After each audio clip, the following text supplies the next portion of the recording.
২৬ দিন অতিক্রান্ত হয়ে গেছে। ভারতরত্ন সংঘের সম্পাদক দুর্গাপ্রসন্ন দেব ওরফে ভিকি হত্যাকাণ্ডের মূল অভিযুক্ত রাজু বর্মনকে এখনো গ্রেফতার করতে পারেনি পুলিশ। রবিবার হত্যাকারীদের দৃষ্টান্তমূলক শাস্তি প্রদানের জন্য এলাকাবাসীর পক্ষ থেকে এক মৌন মিছিল বের করা হয়।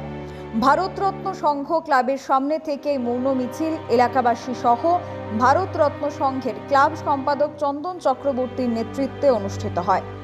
কিন্তু প্রশ্ন হচ্ছে, বিগত ২৬ দিন ধরে একে তাকে ওকে প্রায় অনেক অভিযুক্তদেরকেই আটক করেছে পুলিশ, কিন্তু মূল অভিযুক্ত রাজু বর্মনকে কেন পুলিশ গ্রেফতার করতে পারেনি? রাজ্য থেকেই নয়, বহির্রাজ্য থেকে শুটার নামধারী আকাশ এবং তার পাশাপাশি রাজু বর্মনের ভাইকেও পুলিশ গ্রেফতার করতে সক্ষম হয়েছে। তবে মূল অভিযুক্ত রাজু বর্মনকে এখনো পর্যন্ত কেন পুলিশ গ্রেফতার করতে পারেনি তা নিয়ে সাধারণ মানুষের মনের মধ্যে প্রশ্ন চিহ্ন তৈরি হয়েছে। তবে কি পুলিশ আরো ৭-৫ জনকে অভিযুক্ত বানিয়ে এবং তাদেরকে গ্রেফতার করে রাজু বর্মনকে পুলিশি হেফাজত থেকে দূরে রাখতে চাইছে? তবে কি রাজু বর্মনের ক্ষেত্রে পুলিশ প্রশাসন খুব ঢিলেভাবে কাজ করছে? রাজু বর্মন বিগত ২৬ দিন ধরে পলাতক। সে কোথায় রয়েছে, কোথায় আছে এবং কবে ত্রিপুরা পুলিশ তাকে আটক করবে, সেটা সাধারণ মানুষের দাবি। Bureau report, social Bangla. নমস্কার। আজকে প্রতিবাদ মিছিলটা হচ্ছে মূলত আমাদের ভাই, সকলের ভাই, আমাদের প্রিয় বিকি, যে নাকি ক্লাবের আমাদের সম্পাদক ছিল, তাকে দুষ্কৃতিকারীরা হত্যা করেছে।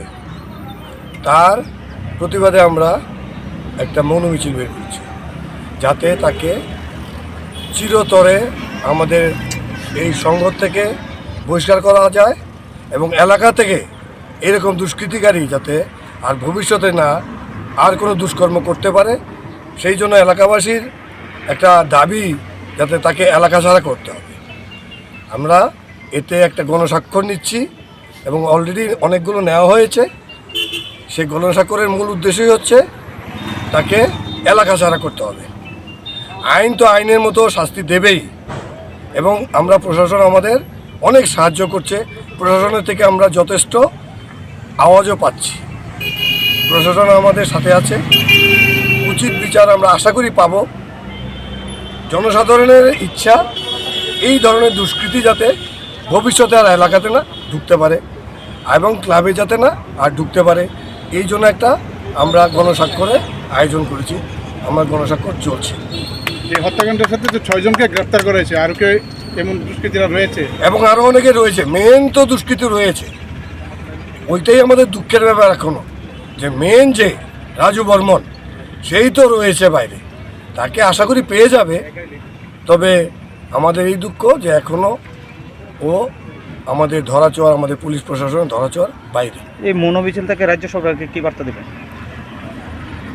এই মৌন মিছিল থেকে আমাদের একটাই বার্তা দেওয়া যে আমরা প্রশাসনের থেকে তো পুরো আওয়াজ পাচ্ছি, সাহায্য পাচ্ছি, এবং তবে এটা লাগছে একটু ধীর গতির মনে হচ্ছে, কারণ এখনও আমাদের প্রকৃত যে দোষী রাজু বর্মন তাকেই তো এখনও ধরা হয়নি। জানি ধরা যাবে, এই জন্যই আমরা এলাকাবাসীরা অধৈর্য হয়ে যাচ্ছে। ওদের যথাসম্ভব এখন শান্ত রাখারই চেষ্টা করছি আমরা যতজন এলাকাবাসী আছি।